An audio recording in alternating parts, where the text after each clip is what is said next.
My stepbrother cornered me in the kitchen during Christmas dinner and said, "I can't stop thinking about what we could be together. Nobody would ever know. What happened in that kitchen changed both our lives forever." Hello everyone. If you're subscribed, let's dive right into this story.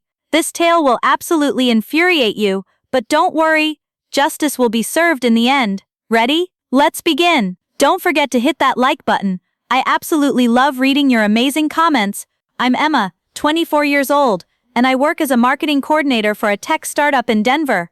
This story involves my stepbrother Tyler, who's 28 and works as a financial advisor. Our parents got married when I was 14 and Tyler was 18, so we've been step-siblings for about 10 years now. Tyler has always been what you'd call the golden child, star athlete in high school, full scholarship to college, successful career, and recently got engaged to his college sweetheart Madison. Everyone in our family adores him, especially my mom, who treats him like her own son. To the outside world, we look like the perfect blended family, but Tyler has always made me uncomfortable in ways I couldn't quite articulate. Nothing overtly inappropriate, just lingering looks, standing too close, finding excuses to touch my shoulder or hug me a little too long. When I was younger, I convinced myself I was imagining it. Maybe this was just how older stepbrothers acted. As I got older, the behavior continued but became more subtle. Comments about my appearance that felt inappropriate coming from a stepbrother. Questions about my dating life that seemed too interested. Times when I'd catch him staring at me during family gatherings. I never said anything because Tyler was so good at making it seem innocent. If I brought it up, I'd look like the crazy one reading too much into normal family interactions. Plus, everyone loved Tyler so much that I doubted anyone would believe me anyway. This past Christmas, everything changed. Our family does Christmas at my mom and stepdad's house every year. It's always a big production. The whole extended family, Tyler's fiancée Madison, my boyfriend Chris, aunts, uncles, cousins, everyone looks forward to it. This year felt different from the moment I walked in. Tyler seemed more intense than usual, watching me constantly throughout the day. Madison was busy helping in the kitchen with the other women, and Chris was outside with the men setting up additional seating. I tried to stay around other people, but Tyler kept finding moments to get me alone. During gift opening, he made sure to sit next to me on the couch. While everyone was distracted by presents, he kept leaning over to whisper comments about my outfit, how good I looked, how he'd missed seeing me since Thanksgiving. "You've been working out," he said quietly while everyone was watching my little cousin open her presents. "It shows." I moved away from him, but he just moved closer. Madison was sitting on his other side, completely oblivious to what was happening. The dinner was even worse. Tyler made sure to sit across from me, which meant I had to look at him throughout the meal. He kept making eye contact and smiling in a way that made my skin crawl. When Madison got up to help serve dessert, Tyler immediately moved to the empty chair next to me. "We never get to talk anymore," he said, his hand briefly touching my arm. "You're always so busy with work. With Chris, I miss our conversations." We'd never had conversations. We'd barely interacted beyond basic pleasantries at family events. After dinner, I volunteered to help with dishes, hoping the kitchen would be full of people. But as the evening went on, family members started leaving or moving to the living room to watch football. Eventually, it was just me finishing up the last of the pots and pans. That's when Tyler appeared. "Need help?" Tyler asked, walking into the kitchen and closing the door behind him. The fact that he closed the door immediately put me on edge. We were alone, and he'd made sure we stayed that way. "I'm almost done," I said, not looking at him, focusing on scrubbing a casserole dish. "Madison's helping your mom with something upstairs," he said, moving closer. "Chris is still outside with Dad talking about some football game." I didn't respond, hoping he'd take the hint and leave. Instead, he moved to stand right next to me at the sink, close enough that I could feel the heat from his body. "Emma," he said, his voice lower than normal. "We need to talk." "About what?" "About this thing between us." I stopped scrubbing and looked at him. "What thing?" "Come on," he said with a smile that made me nauseous. "You know what I'm talking about. This tension we've had for years." "Tyler, I don't know what you mean." He moved even closer, positioning himself so I was trapped between him and the sink. "I see how you look at me during family gatherings. The way you dress when you know I'll be here." I was stunned. I had never looked at him that way, and I certainly didn't dress for him. If anything, I tried to dress more conservatively around him to avoid his inappropriate attention. "I don't look at you any particular way," I said, trying to edge away from him. "It's okay," he said, reaching out to touch my face. "I feel it too." I jerked away from his touch. "Tyler, stop." Nobody has to know, he continued, as if I hadn't spoken. We're not actually related. What we do is between us. I couldn't believe what I was hearing. My stepbrother was actually making some kind of move on me, in our parents' kitchen, while his fiancée was upstairs and my boyfriend was outside. You're engaged, I managed to say.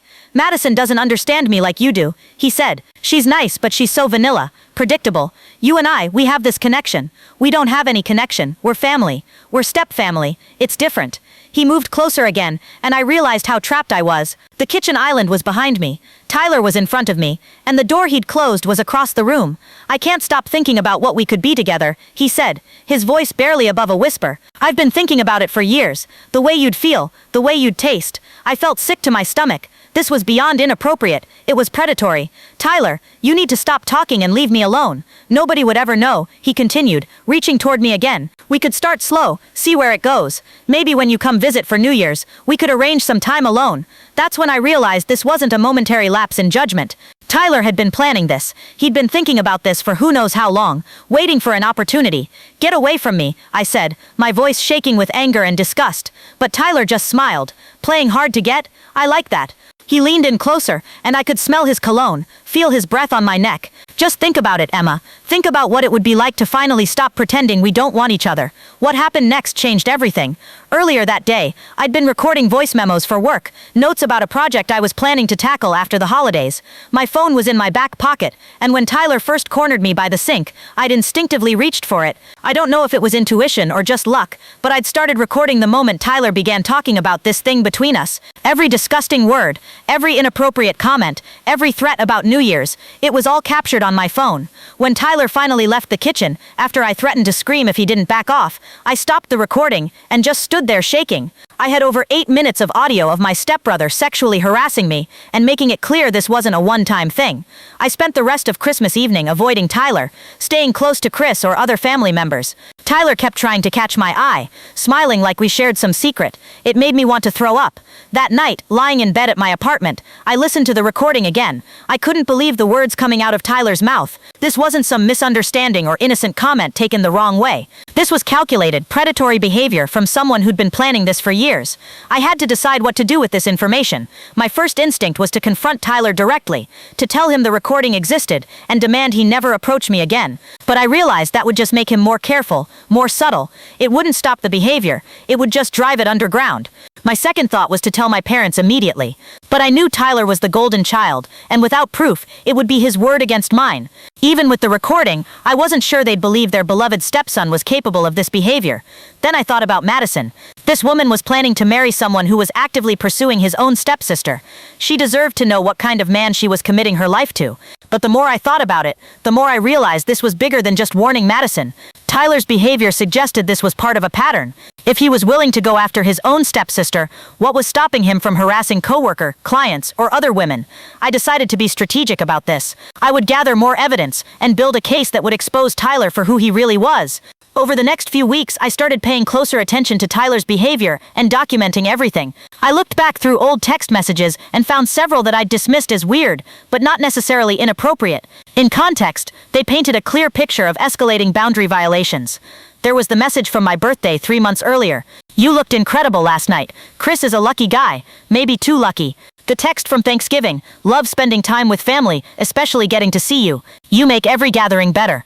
The LinkedIn message from 6 months ago, saw your promotion announcement, so proud of you. We should celebrate together sometime. Individually, these could be explained away. Together, they showed a pattern of inappropriate interest in me that had been building for months.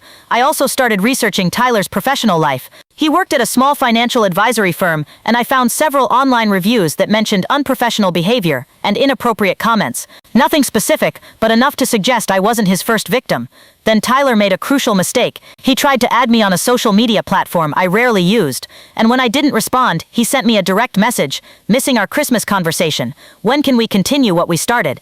I screenshot the message immediately. Now I had evidence of him pursuing this even after I'd clearly rejected him. 2 weeks after Christmas, I decided it was time to act. I arranged to meet Madison for coffee, ostensibly to talk about wedding planning, since she'd been asking family members for advice. Madison was exactly what Tyler had described: sweet, trusting, completely devoted to him. She talked about their wedding plans with such excitement, about how lucky she felt to have found such a perfect guy. Tyler is just so respectful, she said at one point. So many guys these days are such jerks, but Tyler has never made me feel uncomfortable or pressured about anything. That comment made my decision easier. Madison, I said carefully, I need to show you something, and I want you to know this is really difficult for me. I played her the recording from Christmas. I watched her face change from confusion to shock to horror as Tyler's voice filled the coffee shop through my earbuds. When it ended, Madison just sat there in silence for a long time. "This is Tyler?" she finally asked. "Yes." "Talking to you? His stepsister?" "Yes." "On Christmas? While I was upstairs?" "Yes." Madison put her head in her hands.